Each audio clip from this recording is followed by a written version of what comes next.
अयोध्या में रामलला के प्राण प्रतिष्ठा महोत्सव के कुछ ही दिन शेष रह गए हैं। घर घर जाकर लोगों को श्री राम जन्मभूमि मंदिर के महोत्सव का निमंत्रण दिया जा रहा है। मध्य प्रदेश में सिर्फ 18 संतों को वीवीआईपी निमंत्रण दिए गए हैं। वहीं जबलपुर से 3 संतों को प्राण प्रतिष्ठा महोत्सव का निमंत्रण दिया गया है। गुप्तेश्वर पीठ के स्वामी मुकुंददास महाराज, महामंडलेश्वर स्वामी अखिलेश्वरानंद गिरी और स्वामी नरसिंहदास महाराज को वीआईपी आमंत्रण मिला है। साधना न्यूज का संवाददाता ने स्वामी अखिलेश्वरानंद गिरी महाराज से खास बातचीत की। अयोध्या में रामलला की प्राण प्रतिष्ठा को मात्र 13 दिन बचे हैं। ऐसे में घर घर जाकर निमंत्रण बांटे जा रहे हैं राम मंदिर ट्रस्ट की ओर से।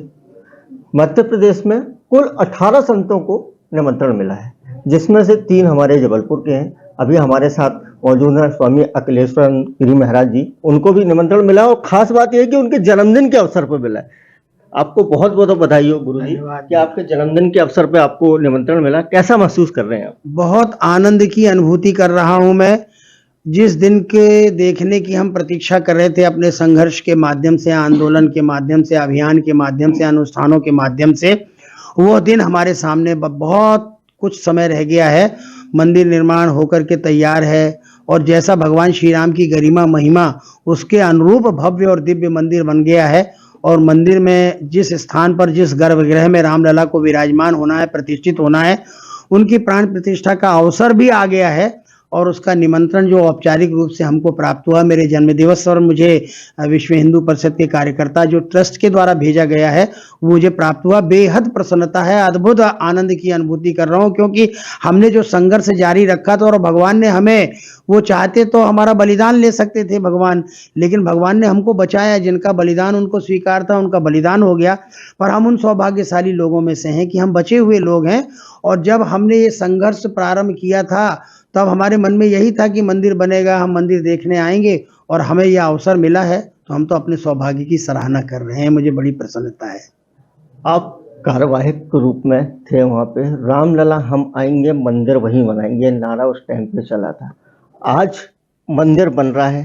कांग्रेस उस टाइम पे बोलती थी रामलला हम आएंगे, मंदिर वहीं बनाएंगे, पर तारीख नहीं बताएंगे। अब तो तारीख, समय, दिन सब तय हो गया है। फिर भी अब कांग्रेस का कहना है कि हम वहां पे नहीं जाएंगे। इस पे आप क्या? कांग्रेस की भूमिका हमेशा मंदिर निर्माण के लिए नकारात्मक रही है। अगर मैं इतिहास की तरफ आपका ध्यान ले जाऊं तो 1949 में वहां रामलला प्रकट हुए थे और रामलला की मूर्ति वहां पर विराजमान हुई थी।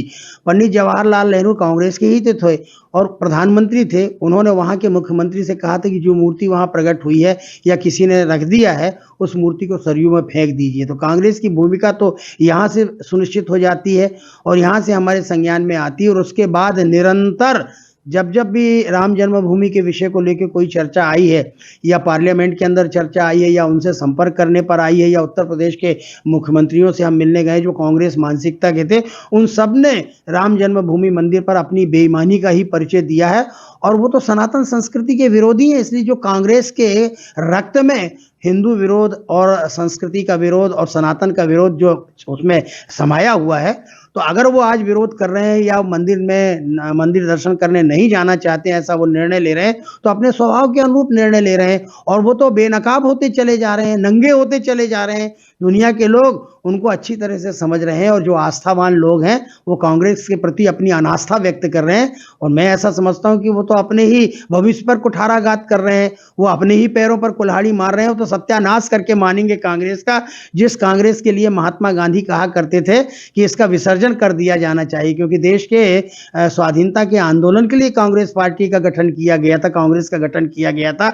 अब इसे राजनीतिक रंग न दिया जाए, लेकिन जब राजनीतिक स्वार्थ पूर्ति के लिए कांग्रेस का राजनीतिकरण किया तो स्वाभाविक है उनका सोच भी वही बन गया, धर्मनिरपेक्ष सेकुलर सोच। और उसके कारण आज वो मुंह की खा रहे हैं। उनको 3-3 राज्यों के भी हाल में जो चुनाव हुए हैं और देश में जो चुनाव हुए हैं, उन चुनावों से सबक ले लेना चाहिए। और वो फिर भी अपने विनाश का मार्ग प्रशस्त करते जा रहे हैं, तो उन मूल बुद्धियों को समझाए कौन? पूरा देश राममय हो चुका है।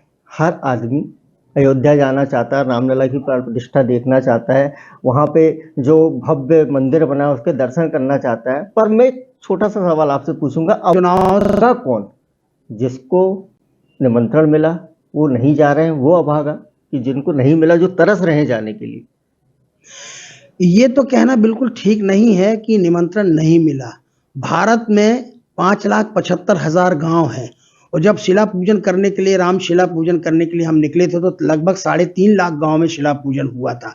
और जब न्यास बन गया, न्यायालय का निर्णय आ गया, तो उस समय हमने जो समर्पण निधि का अभियान चलाया था, 3.5 लाख गांव से समर्पण निधि आई थी और निकले तो हम थे 11-12 करोड़ रुपए के लिए, लेकिन हमको 40-50 करोड़ के आसपास की निधि मिल गई थी। तो ये तो नहीं कहा जा सकता कि किसी घर से राम जन्मभूमि के लिए सहयोग नहीं मिला है। इसलिए जो अक्षत जा रहे हैं वो गांव-गांव जा रहे हैं, जिन्होंने सहयोग किया उनको भी जा रहे हैं, जिन्होंने नहीं किया उनके यहाँ भी निमंत्रण जा रहा है। इसलिए अभागा तो इस देश में किसी को नहीं कहा जा सकता। वे सब भाग्यशाली हैं जिनको अयोध्या में भगवान श्री राम की जन्मभूमि के दर्शन करने के लिए, भगवान के विग्रह के दर्शन करने के लिए निमंत्रण जा रहा है। अब जो न जाने का निर्णय ले रहे हैं वो अपने अभागे को आमंत्रित कर रहे हैं, ऐसा हमको लगता है। इसलिए हम सबको इस देश में, अरे भारत में जन्म लेना ही अपने आप में सौभाग्य है, भारत में आ जाना ही अपने आप में सौभाग्य है। एनी बेसेंट को भूल जाएंगे क्या? आज स्वामी विवेकानंद जी की जयंती है। स्वामी विवेकानंद जी जब अमेरिका गए थे, हजारों लाखों लोगों को उन्होंने प्रभावित किया था। एनी बेसेंट तो क्रिश्चियन परिवार में पैदा हुई थी ना, लेकिन विवेकानंद जी के साथ वो भारत में आ गई, सदा भारत की हो गई, भारतीय संस्कृति की हो गई। और जो लोग आज मना कर रहे हैं कि हम अयोध्या नहीं जाएंगे, उनको भारतीय संस्कृति की सुरभि, भारतीय संस्कृति की सुगंध उनकी नाक तक आज भी नहीं पहुंची है और वो इस आमंत्रण को ठुकरा रहे। तो अभागी तो वही है जो निमंत्रण मिलने के बाद भी बिन मांगे मोती मिले, बिना मांगे मोती मिल रहे हैं और मोतियों को वो ठुकरा रहे। तो अभागे तो उनका ही है। अभागी वो है जो अपने तरफ से निर्णय ले रहे हैं। लेकिन राम जी ने तो सबको याद किया, राम जी ने तो सबको निमंत्रण भेजा। पीले चावल तो द्वार द्वार जा रहे हैं। राम मंदिर ट्रस्ट की ओर से एक एडवाइजरी जारी हुई है, पूरा देश जाना चाहता है। स्वाभाविक बात है, भीड़ पड़ रही है, तो उन्होंने बोला है कि 22 जनवरी को कुछ लोग कम आए, उसके बाद आप दर्शन करें। इसमें आप लोगों को क्या संदेश देना चाहिए? देखिए, ऐसा है, न्यास के लोगों ने निमंत्रण दिया है और न्यास के लोगों ने ही अपील की है। उन्होंने कहा कि जो लोग वयोवृद्ध हैं, जिनके शरीर में रुग्ण है या किसी ने घुटने बदलाए हैं या किसी को किसी प्रकार की तकलीफ है, घर से बाहर निकलने के बाद जिनको जलवायु सूट नहीं करती है, ऐसे सब लोगों को, कुछ लोगों को हम जानते हैं और जिनको हम नहीं जानते, उनसे सबसे अपील की गई कि आना सबको है, लेकिन पर्टिकुलर 22 जनवरी के दिन वे लोग परहेज करें आने से, क्योंकि ठंड भी वहाँ बहुत पड़ रही है और बर्फीली हवाएं भी चल रही हैं। व्यवस्था भी जिस हिसाब से की गई है वो संख्या भी सूचित कर दी गई है। उस व्यवस्था के अनुरूप लोग आएंगे तो सबको वहाँ पर स्वागत है, सबको व्यवस्था मिल जाएगी। और अगर हम भीड़ इकट्ठी कर देंगे और अनियंत्रित करके वहाँ जाएंगे तो प्रबंधनकर्ताओं को जो कष्ट होगा वो फिर बाद में हमको भी कष्ट होगा। इसलिए बड़े बड़े जब मेले ठेले लगते हैं, कुंभ के मेले, तो उसमें भी कह दिया जाता है कि बहुत बड़े बड़े वीआईपीज ना आए, क्योंकि जो हमारी प्रशासनिक व्यवस्था वो वीआईपीज के पीछे लगती है, जबकि वो व्यवस्था आम पब्लिक के लिए लगनी चाहिए। इस दृष्टि से ही अपील की जा रही है कि लिमिटेड लोग आए जिनको आमंत्रित किया गया है। आमंत्रण सबको दिया गया है, लेकिन 23 तारीख से तो राम जी का दरबार खुलेगा। अयोध्या धीरे धीरे रिक्त होने लग जाएगा, स्थान बनते जाएगा। लोग बारी बारी से आए, करोड़ों लोग आए, देश से आए, विदेश से आए, स्वदेश विदेश के लोग आए, अपने अपने संसाधनों से आए, सूचित करके आए, सब प्रकार की वहां पर व्यवस्था की जा रही है। तो ये व्यवस्था की दृष्टि से अपील की जा रही है और समझदार लोग उसका, मैंने खुद कहा था कि मैं आऊं कि नहीं आऊं, मैं बाद में भी आ सकता हूं, तो मुझे तो उत्तर ये मिला कि आप वरिष्ठता की सूची में है स्वामी जी, आप राम जन्मभूमि के आंदोलन से पग-पग से जुड़े थे, आपको तो पहले आ जाना चाहिए। और इसलिए मैंने 18 तारीख को जाने का निर्णय लिया है कि मैं जाऊंगा और सभी साधु संत महात्माओं से हमारा परिचय है, हम उनकी व्यवस्था में सहयोगी बन जाएंगे और दर्शन करने का जब अवसर मिलेगा तब राम जी के दर्शन करेंगे। हम वहां धक्का मुक्की करने नहीं जा रहे हैं। इसलिए अपील व्यवस्था की दृष्टि से की गई है, पर किसी को आने से मना नहीं किया गया।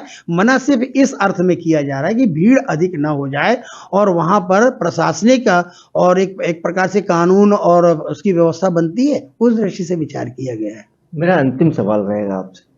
विपक्ष एक आरोप लगा रहा है कि इस जो राम मंदिर का जो प्राण प्रतिष्ठा होने वाली है, ये मोदी जी ने अपना भाजपा का इवेंट बना लिया है, भाजपा की इवेंट है। तो क्या, मेरा सिर्फ एक सीधा सवाल है, क्या राम सिर्फ भाजपा के हैं? नहीं, बिल्कुल नहीं। देखिए, ऐसा है, मैं इसका उत्तर भी आपको बहुत सीधा सीधा दे देता हूं। जब राम जन्मभूमि का आंदोलन चल रहा था 1984 से लेकर लगातार, तो उस समय हमने सबको आमंत्रित किया था, सबसे वार्ता की थी, सबसे समर्थन मांगा था, लेकिन कांग्रेस ने अपनी भूमिका को अस्पष्ट रखा और भारतीय जनता पार्टी ने अपनी भूमिका सुस्पष्ट कर दिया कि हम मंदिर निर्माण का मार्ग प्रशस्त करेंगे और हम उसके लिए हर प्रकार का सहयोग करेंगे, और उन्होंने हमें सहयोग किया। उनको भी तो राजनीतिक छुआछूत होना चाहिए था, लेकिन जो भारत की संस्कृति से, परंपराओं से जुड़े हुए लोग हैं, उन्होंने प्रस्ताव पारित करके हमें समर्थन दिया और राम रथ यात्रा सोमनाथ से लेकर अयोध्या तक की निकाली, जगह जगह गिरफ्तारियां उनकी हुई, और जिन्होंने रथ को रोकने का प्रयास किया, जिन्होंने हमारे अभियान की हमेशा आलोचना, निंदा की है, उन लोगों को भी हमने कहा कि राम आपके भी हैं, राम हमारे नहीं हैं। और कमलनाथ का वो बयान जरूर आप रेखांकित करिए कांग्रेसियों के सामने कि भारतीय जनता पार्टी ने पट्टा नहीं लिखवाया है राम जी के मंदिर में, राम जी हमारे, हम तो जाएंगे। तो कांग्रेस को तो अपने ही गिरेबान में झांकना चाहिए कि तुम तो विरोध कर रहे हो, लेकिन तुम्हारे अनुशासन, तुम्हारे दल में कितना अनुशासनहीनता है कि तुम्हारे अनुशासन को लोग नहीं मान रहे, राम जी के अनुशासन को लोग मान रहे हैं, राम की आस्था को मान रहे हैं, राम को विश्वास को मान रहे हैं, इसलिए लोग वहां जा रहे हैं। तो इसलिए ऐसा नहीं कहा जा सकता, क्योंकि वो राजनीति कर रहे हैं इसलिए उनके चश्मे में कांग्रेस का रंग चढ़ा है, इसलिए वो भाजपा का इवेंट दिखाई पड़ रहा है, जबकि वो जनता का इवेंट है, वो राम जी का कार्यक्रम है, प्राण प्रतिष्ठा का कार्यक्रम है, वो आस्था का विषय है, वो विश्वास का विषय है, वो हमारे श्रद्धा का विषय है, इसलिए सबको जाना चाहिए अपनी श्रद्धा लेकर के। धन्यवाद। भारत में हर कण में है राम, ये थे हमारे साथ स्वामी बोलो। अखिलेश्वरानंद जी, जो जबलपुर से राम मंदिर की प्राण प्रतिष्ठा के साक्षी बने। मैं रविंद्र सिंह, साधना।